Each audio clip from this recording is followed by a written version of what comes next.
Hello and welcome back once again to my channel. I hope everyone's doing good. I hope everyone is doing well. So today we're talking about potential hosts for upcoming Africa Cup of Nations. We're going to be discussing AFCON 2025 and AFCON 2027 and sort of breaking down who genuinely really could be the next hosts for these tournaments. So this is the current situation. The 2023 AFCON, which was supposed to happen in summer 23, has been pushed to January 2024.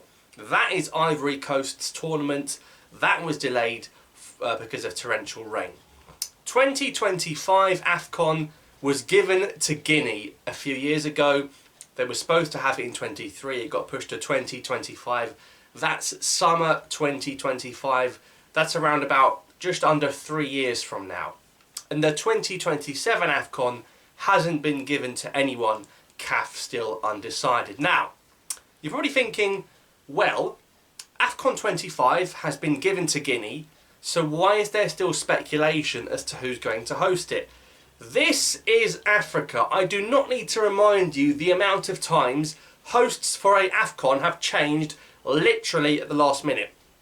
2019 was meant to be Cameroon's one. They weren't ready. Egypt stepped in at the last moment. And if you go back through the years, the amount of AFCONs that were given to Gabon, to the likes of Equatorial Guinea, that weren't meant to host it. Remember, Libya were going to have one. Morocco were going to have one.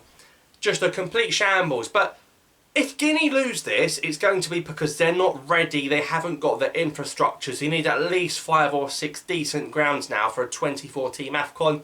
You look at the recent one in Cameroon, some of those pitches, particularly the one Algeria were based in Douala, was an absolute shambles. It was like playing in a potato field. So I don't think CAF are going to want to have this embarrassment of a showcase again. They want the tournament to be ready. So they pushed the Ivory Coast one forward 6 months. And also, they might take this one off of Guinea if they're not ready. And I don't think they're going to be ready unless they dramatically speed the process up.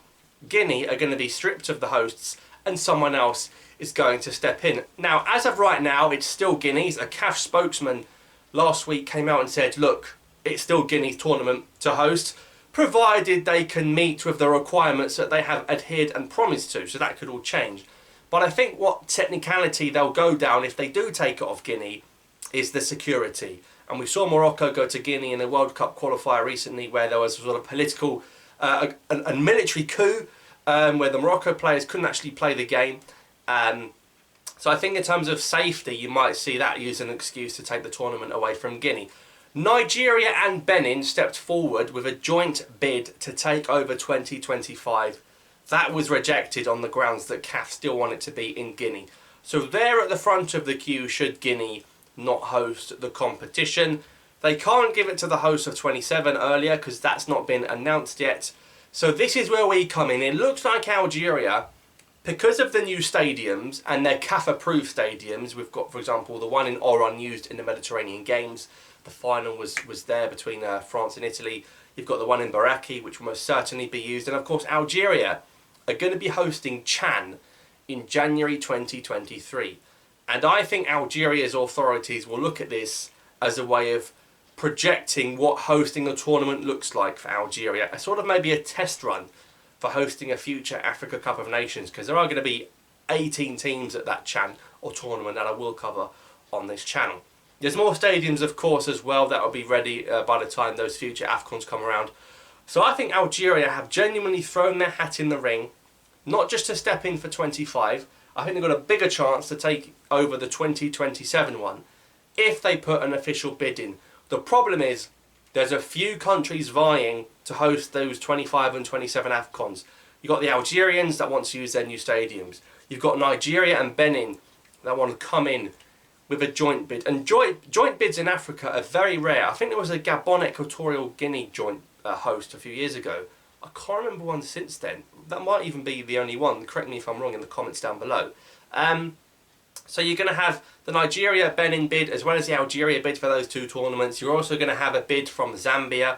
You're going to have a bid from Tanzania. I remember CAF sort of want to spread AFCONs to countries that haven't had it before.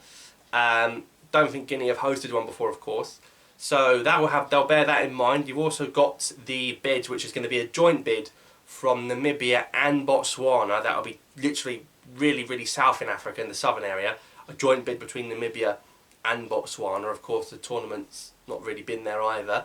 And you've got the Senegal bid, which I think could be quite strong. I think that could be a very strong bid from Senegal. I saw Senegal's, well, one of the stadiums in Senegal for their World Cup game against Egypt. Very nice stadium, looked like a European stadium. No sort of silly running track around the ground. So I think Senegal are going to have a fantastic opportunity. Morocco with Lekja are going to throw their hat into the ring for hosting a tournament. Of course, they just hosted the CAF Champions League final. But Morocco was supposed to have 2015. They won it. They claim they pulled out because of the Ebola outbreak. You know, I think it's wide common knowledge they pulled out because they didn't want Algeria to win AFCON in Morocco in 2015 off of the back of the Algeria World Cup performance in Brazil just a few months before. That's why they pulled out. If Lekja wants to host, he will. But the only reason I think Morocco might not be that bothered is because I think they're going to throw all of their eggs into hosting or trying to host the 2030 World Cup. Now, Morocco have bid for 4 World Cups. They failed to win all of them. 2026, they lost to the American bid. They did actually get quite a few votes, Morocco. They came second. The problem was they were up against America, with Canada, with Mexico, and those 3 nations together, and it's pretty much the whole of North America, against Morocco. It's very hard to beat them. So I don't think Morocco planned their bid very well going up against that powerhouse. But of course, 2030, Africa have a great chance of having the tournament in terms of the World Cup, because it will be 20 years since South Africa hosted the World Cup. So Morocco say they'll build some fantastic, or sort of modify and modernise their stadiums. If I'm Morocco, if I'm Lekja, I'm not bothering about hosting an AFCON. I'd be trying to host a World Cup, because every African nation, and Arab nation really, should be backing Morocco to host a World Cup. Because a World Cup in Africa boosts every African team's chances of doing well at it, and also gives you an extra spot in qualification, because Morocco would qualify automatically as the hosts. So those are sort of the teams in the running, in the bidding for the next 2 AFCONs. Now, I think we're going to hear a decision quite soon. I think in August, we'll definitely hear something in August about one of these tournaments. In August, we'll hear if Guinea lose it, or we'll hear who gets 27. I really think we'll hear a decision in August, or you'll see official bids, or the countries, the list on the screen you can see will be cut down to maybe about 2 or 3, and they'll have to sort of present their proposal. So do let me know in the comments down below, would you let Guinea keep it, would you replace Guinea with someone, and who should get 2027? Thanks for watching this video, subscribe for more, and I'll see you next time.